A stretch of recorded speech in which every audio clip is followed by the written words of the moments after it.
Retirement is usually a time to slow down, pursue a more relaxed lifestyle. Not this Tennessee couple, both in their 80s.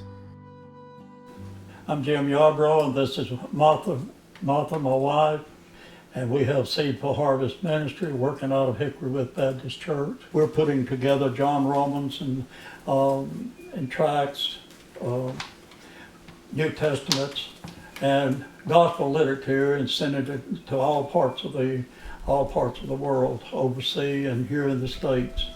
Shortly after becoming Christians in 1970, they went on a mission trip to help with a building project. It was during this trip to Matamoros, Mexico, that they met missionaries Bob and Betty Sue Smith. They saw firsthand the great need for gospel literature.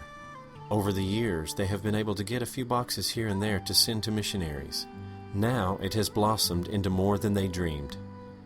Let's look back to the beginning of this whole process, starting with a large roll of paper that usually costs a little less than $800. This is fed into large presses that print all the sheets necessary for whatever they are making. Whole Bibles, New Testaments, John Romans booklets, etc., and in whatever language is needed at the time.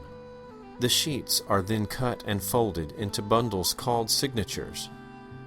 These John Romans booklets come in 2 sections and are assembled into a thicker cardstock cover. From there, they are all stapled by an industrial stapler machine. All right.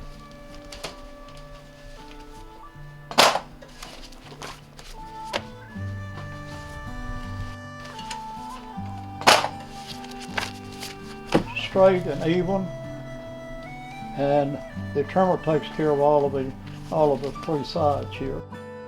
After this, they are sent to the cutter where all 3 edges are cut at one time, making a finished product, ready for boxing and shipment.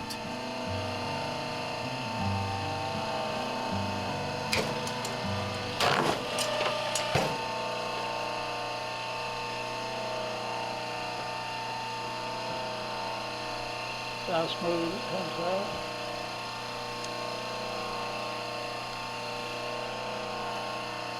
Most of your shippers are putting newspaper in the little blank holes to fill the box up to make them where you can stack on them. I got a wild idea of putting the tracts in there. I hate to put newspaper because that newspaper just is thrown away, but if I put tracts in there, that's another access to God's Word, and we just fill them little holes with tracts, and we can put, where we normally put 280 in a box, now that we can put 600 in that same box by filling up the little holes. Many churches scattered over several states share the vision and have volunteers that print all kinds of literature. They must raise their own funds to do this.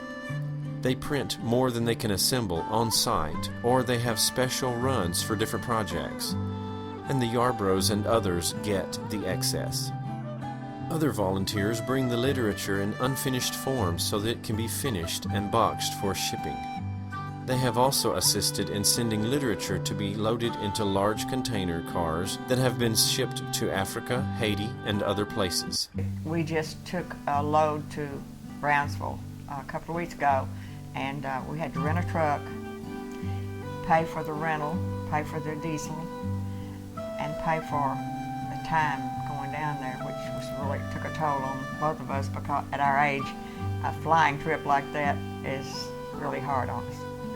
But we took 3 loads down. What we would have had to ship 3 different times if we had a truck that we took 3 loads.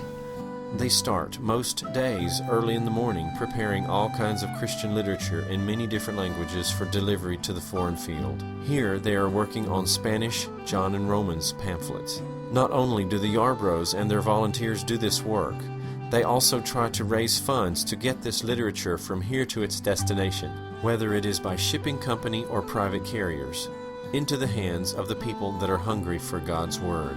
The literature they are sending to Brownsville, Texas is being disseminated all over Mexico, reaching thousands of people through many national pastors and other volunteers that Smith has trained personally over the last 50 years on the field. How can you help? The need is great. The time to help is now. First, pray. Pray for these that have a hand in the production and delivery of this Christian literature. Pray for the people in the field that share the gospel where they are located. Pray for those who reach out and receive the word in various forms. Isaiah 55:11 says that His word will not return void. Second, volunteer. Contact the Yarbroughs about helping out in Fayette County, Tennessee. Third, you can assist financially. It is expensive to get these materials into the hands of the people that need it most. Many Americans have numerous copies of God's Word in their homes, while many other countries have none. If you would like to assist in this endeavor, or for more information, contact Jim Yarbrough, Seed for Harvest, 8575 Feathers Chapel Road, Somerville, Tennessee 38068, or by phone 901-482-1820.